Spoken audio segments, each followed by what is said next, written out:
Hello बच्चों, हमारा question है to masses A and B of 15 kg and 10 kg are connected with a string passing over a frictionless pulley fixed at the corner of a table. As shown in the figure, the coefficient of friction between the table and the block is 0.4. बच्चों, यहाँ पे जो frictional coefficient है वो है हमारा 0.4.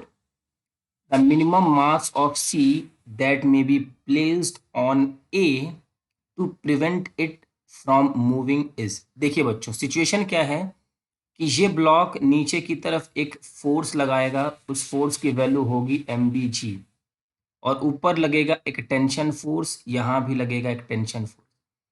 इस block की वजह से ये वाला ब्लॉक आगे मूव कर जाएगा, ए वाला। तो हमने क्या किया, सी वाले ब्लॉक को इसके ऊपर रख दिया। लेट अस कंसीडर इसका मास m है।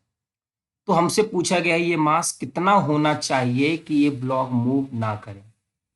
बच्चों, जब ये ब्लॉक मूव आगे की तरफ करेगा तो पीछे की तरफ एक फ्रिक्शनल फोर्स लगेगा।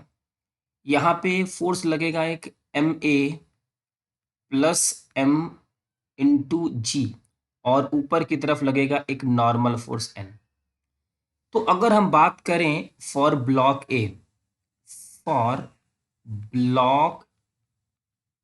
ए, तो इस पे नॉर्मल फोर्स कितना लग रहा है? नॉर्मल फोर्स की वैल्यू है M A plus M into G, और ये फ्रिक्शनल फोर्स किसके बराबर? टेंशन के बराबर। Means frictional force is equal to tension T. Frictional force का formula mu into N is equal to T, और एन की वैल्यू है M A plus M into G is equal to T. अब बच्चों हम block B के बारे में सोचें तो ब्लॉक बी क्या होगा?